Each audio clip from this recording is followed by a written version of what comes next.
Welcome back to Conference Championship Week, Packers vs. Buccaneers. Today I will be looking at what will either destroy or propel the Packers to a victory against the Tampa Bay Buccaneers, and that all lies on the defensive line of Tampa Bay, including their fast pass-rushing linebackers like Levante David and Devin White. So there's a lot to talk about here. I think the biggest misconception about the Packers last week, and really ever since David Bakhtiari got hurt, is that their offensive line was absolute garbage without David Bakhtiari in the lineup, and that is completely false. Even without David Bakhtiari, they have an all-pro center, a second-team all-pro left guard who can play all three positions on the interior offensive line. They have Billy Turner, who has held up great at left tackle, right guard, and right tackle this year. Rick Wagner, who has been an excellent addition these past few weeks in the lineup. If you paid any attention to the moves the Packers have made on the offensive line these past few years, you can tell they value depth and they value versatility. That has really come through in these past few weeks without Bakhtiari. And, the biggest thing when David Bakhtiari went down, people were saying that this will be a really good thing for the Packers, the fact that it is now, instead of in the middle of a playoff game, in the middle of a game nonetheless, that they get to test out in Week 17 and hopefully get a first-round bye, and that ended up happening. They had an opportunity to test out that new offensive line setup they wanted to run. Billy Turner didn't do his best job against Khalil Mack, but hey, what you going to do?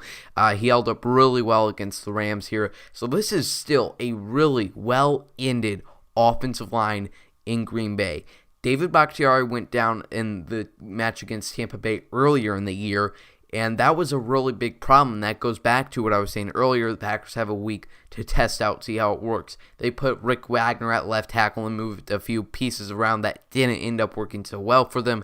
They didn't have time to make that adjustment. So now that they know who their guy is, they know what their lineup is going to look like, they are put in a much better situation going into this game. All right, flipping things over to the other side of the ball. Like I said, this was the thing that wrecked the Packers the last time around with Jason Pierre-Paul and Ndamukong Suh, who isn't too friendly with Aaron Rodgers. The Buccaneers defense finished fourth in sacks this year. That's going to be absolutely massive. Last week when they had to face the Rams, the number 2 team in sacks in the regular season, they allowed a grand total of 0 sacks. They've had plenty of games with 0 total sacks. They had a long streak going a certain stint of the season there. The Packers' offensive line only allowed more than 1 sack 3 times this year. One of those was against Tampa Bay with 4 allowed, 5 against Carolina. That was an awful game for Lucas Patrick there. We don't want to talk about that.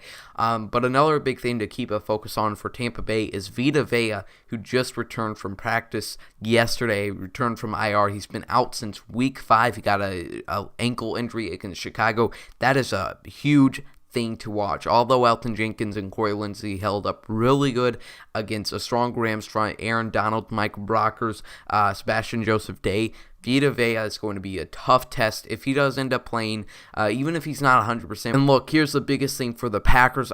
They really just did not adjust to Tampa Bay's game plan in that game. They did not adjust any other sources to help with that pass protection problem, and they have all the assets to do that. They have 2 great pass blockers in Mercedes Lewis and Jay Sternberg at tight end. Jamal Williams, who's one of the best pass protecting running backs in the league. Just use your resources to that, because your offensive line is great, but it's not going to hold the strong front all game. They have a really strong secondary as well. Let's use some more resources here. Let's not let this be another game that is ruined by the pass rush of Tampa Bay. Let's let Aaron run this offense smoothly. It's also obviously going to depend on will Rodgers get that ball out quickly. So, he didn't do too well of that in Week 6.